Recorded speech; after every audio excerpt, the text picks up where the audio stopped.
के शव का आज बारामती में अंतिम संस्कार किया जाएगा। दरअसल सुबह 11 बजे विद्या प्रतिष्ठान में उनके पार्थिव शरीर के अंतिम संस्कार के लिए उन्हें ले जाया जाएगा। दरअसल कल हादसे में उनकी विमान हादसे में मौत हो गई थी, जिसके बाद पूरे देश में शोक की लहर है।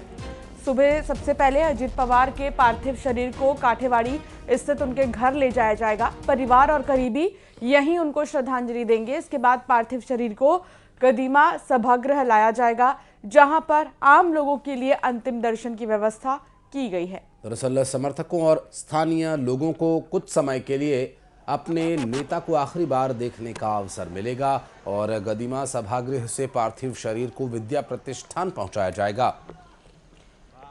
यहीं पर आज सुबह 11 बजे अंतिम संस्कार किया जाएगा। दी गई जानकारी के मुताबिक केंद्रीय मंत्री अमित शाह भी बारामती जाएंगे। वो अजित पवार को श्रद्धांजलि देंगे और अंतिम संस्कार में शामिल होंगे। पूरा बारामती आज अपने नेता को विदाई देने की तैयारी में है।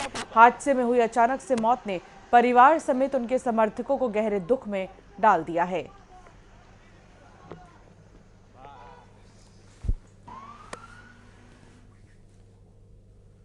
और बारामती में हुए विमान हादसे में महाराष्ट्र के उप मुख्यमंत्री अजित पवार की मौत हो गई और हादसे से जुड़ा एक सीसीटीवी वीडियो भी सामने आया है। इससे पहले भी कल एक सीसीटीवी फुटेज सामने आया था, जिसमें दिखा था कि कैसे विमान हादसे का शिकार हुआ था। हादसे के बाद आग का गुब्बार भी उठा था। बारामती से सामने आया ये वो वीडियो है। देखिए, ये एक और वीडियो जब विमान जमीन पर गिरा, क्रैश हुआ, उसके बाद उठी आग की लपटें और धुएं का गुबार। 8:46 का समय इसमें हो रहा है।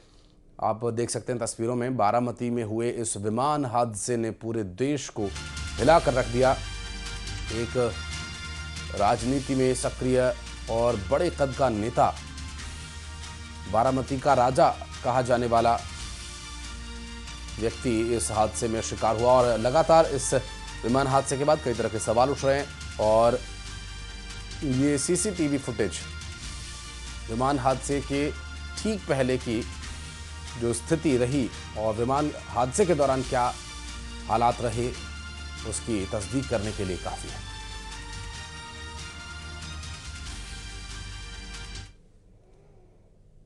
बारामती प्लेन क्रैश के बाद अब प्लेन के कैप्टन सुमित कपूर से जुड़ी एक्सक्लूसिव जानकारी सामने आई। दरअसल जानकारी दी गई कि सुमित कपूर पहले भी गंभीर अनुशासनात्मक कार्रवाई उन पर हो चुकी थी। बताया जा रहा है कि साल 2010 और 2017 दोनों बार उन्हें ऑपरेशन के दौरान शराब के सेवन में पॉजिटिव पाया गया था। और पहली घटना 13 मार्च 2010 की है, जब दिल्ली बेंगलुरु रूट की उड़ान S2 231 के संचालन से पहले टेस्ट में वे अल्कोहल पॉजिटिव पाए गए थे। इसके 7 साल बाद 7 अप्रैल 2017 को फिर से उन्हें दिल्ली गुवाहाटी फ्लाइट S24721 के ऑपरेशन के दौरान BA टेस्ट में पॉजिटिव पाया गया था। इन दो मामलों के बाद 24 अप्रैल 2017 को आदेश जारी कर उन्हें 3 साल के लिए सस्पेंड कर दिया गया था। और बारामती प्लेन क्रैश की जांच में ये जानकारी काफी अहम मानी जा रही है। और अब इस पूरी घटना के सामने आने के बाद, क्योंकि जो पायलट का इतिहास रहा है वो अनुशासनात्मक कार्रवाई का सामना करने वाला रहा है, यानी अनुशासनहीनता उनके द्वारा दिखाई गई 2 बार। और क्या तीसरी बार भी वही परिस्थिति थी जिसमें यह हादसा हुआ, या फिर ब्लैक बॉक्स में सामने आने वाले तथ्य इसका खुलासा करेंगे।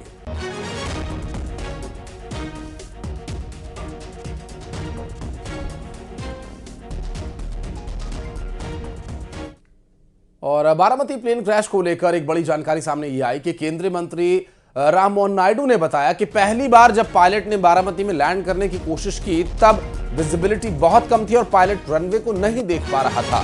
इसके बाद पायलट ने ATC से बात करके रनवे के आसपास चक्कर भी लगाए।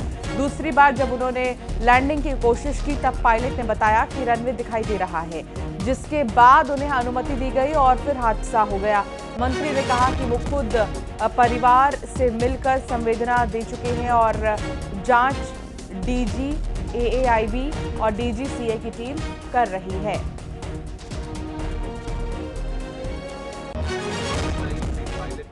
Land at Baramati. There was visibility problem, in the sense he was not able to sight the runway. So once that happened, he has communicated to the ATC, and the ATC also suggested to go around. So he has hovered around the runway, and then when he came back to land again, that was when the discussion happened again between the ATC, which is at the Baramati airport, and there again at the communication level, when they asked about the sighting of the runway, the pilot seems to have sighted the runway, and the clearance was given for landing, and that was when this incident also happened.